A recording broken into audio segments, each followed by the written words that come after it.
The following podcast is non-profit and is based on the IGCSE history curriculum. Hello, here's another episode.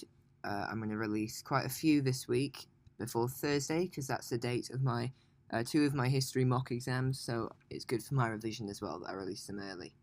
In this episode, we're going to go over the question, was Nazi Germany a totalitarian state? The key features of a totalitarian state are as follows. Firstly, it should be a one-party state. This means that no other political parties are allowed. In this case, in the case of Nazi Germany, this one party was the Nazi Party. Also, there should be one all-powerful leader or dictator which makes all of the decisions. They are worshipped almost like a god.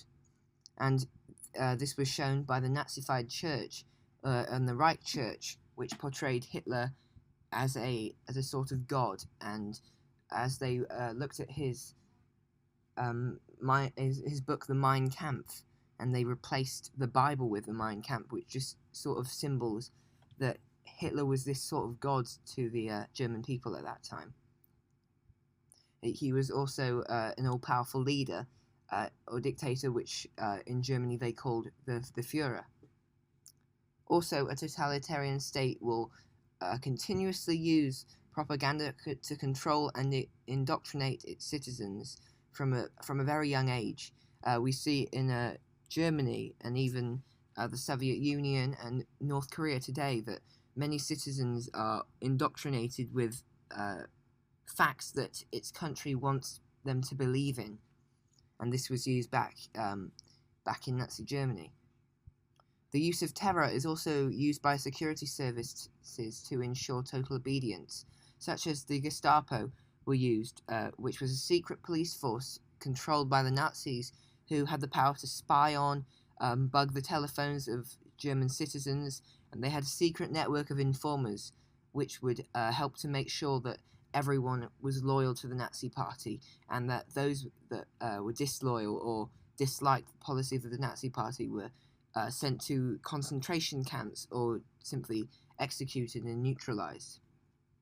Finally, a totalitarian state, the government will have total control over the economy, so that industrial and agricultural production is coordinated to meet the government aims, such as Germany's war economy, where the Nazi government was aiming at increasing military production and rearmament. So now I'm going to go through some evidence that Nazi Germany was a totalitarian state. Firstly, after the Enabling Act was passed in March 1933, the Nazis banned all political parties. Also, Hitler created the Reich Church, as I mentioned earlier, which was a Christian-type religion in which the Bible was replaced by a copy of Hitler's book Mein Kampf.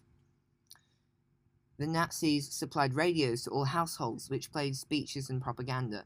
So basically, the Nazis created this people's loudspeaker, which was very cheap to produce and cheap to acquire, so that all of Hitler's propaganda and speeches could be heard by all households, no matter if they were poor or rich.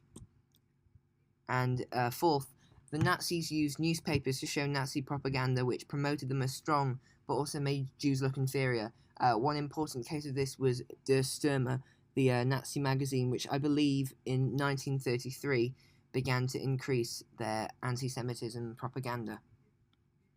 Also, during the war, all sources of entertainment were closed, except for cinemas, which only showed Nazi propaganda or pro-Nazi films. Another example of Nazi Germany being a totalitarian state was during voting, such as voting for the Enabling Act, or just simply any other votes. The SA or Sturmabteilung stood next to voters to intimidate them. And during Hitler's rule, anyone that showed opposition to Hitler was executed, with some being publicly executed. Also, you know that the SA were, in early Nazi days, they were Hitler's pride and joy. They were all loyal to Hitler. But now the Nazi Party had organised the mass killings of the SA during the Night of the Long Knives, as they were now seen as possible opposition, with some now opposing Hitler and the Nazi Party's policies.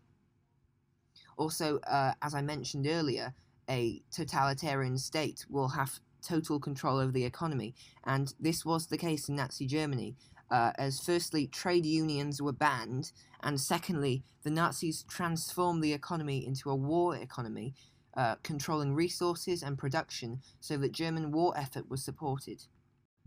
So now, on the other hand, I'm going to go through some evidence that could show that Nazi Germany was not completely a totalitarian state. Well, because obviously, that it was obviously very totalitarian. However, there were some points which show that it wasn't completely or 100% controlled. Firstly, there was an attempt on Hitler's life, for which he only survived because of the large meeting table, which was in the way of the bomb, which had been placed in a briefcase by leaders of the army. As this clearly showed that there was still opposition to the Nazis, even from the army, which had sworn loyalty to Hitler. And although the Nazis had tried to indoctrinate young people through Nazi youth groups like Hitler Youth and the BDM League of German Women, some young people did actually pay little attention to their political ideas, such as the White Rose Group, the Jazz Youth, and other opposition organizations such as the Edelweiss Pirates, Swing Youth. Swing Youth and Jazz Youth especially rejected Nazi values by drinking alcohol and dancing to jazz music, which was considered degenerate Negro music, while the Edelweiss Pirates began attacking Nazi officials and officers, and, as I mentioned earlier, in a totalitarian state, public executions are common to discourage further opposition, and in the case of the Edelweiss Pirates, after they had killed the Gestapo chief, 12 were hanged publicly in Cologne. And finally, another piece of evidence which showed that Germany was not completely totalitarian was that big businesses were able to keep their independence and make huge profits from rearmament contracts during the war effort, because in fact the Nazis did not take control of big businesses, so they were still able to make huge profits, and made contracts with the Nazis to continue production of resources, weapons, and basically to support the war effort. This is the end of the podcast. Thank you for listening.